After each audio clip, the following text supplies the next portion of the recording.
All right, how many positive integers, that means 1, 2, 3, etc., less than or equal to 225 have an odd number of factors? Let's see if we can find a relationship. The number 1 only has one factor, so that's odd. The number 2 has two factors, 1 and 2, that's even. The number 3 has 1 and 3 because it's prime, that's an even number of factors. 4 has 1, 2, and 4 because you don't list the 2 twice, you just list it once because it's the same factor. So that would be an odd number. What relationship do you see between 1 and 4? They are both what types of numbers? Perfect squares.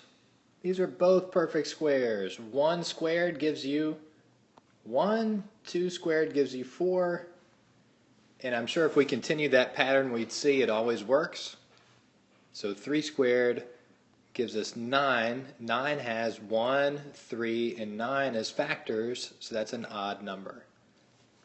So the only time you can get an odd number of factors is if the number is a perfect square. So we're just seeing how many perfect squares will go into 225. So for instance, 1 squared does, 2 squared, 3 squared, all the way up to the square root of that, which is 15.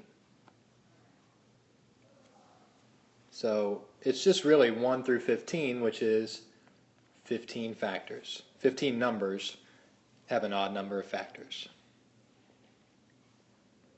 So the shortcut is just take the square root. And here's why. All perfect squares have an odd number of factors.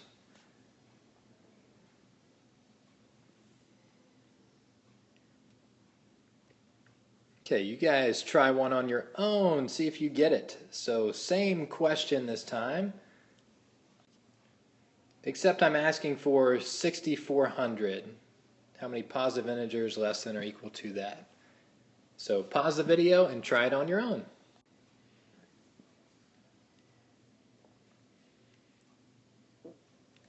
And now for the solution.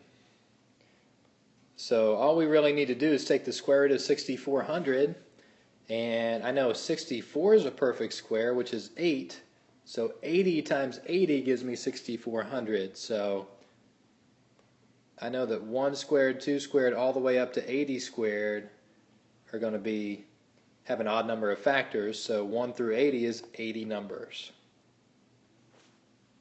or 80 integers. Cool. And now you know all about odd number of factors. Ooh, ah, ha, ha, ha.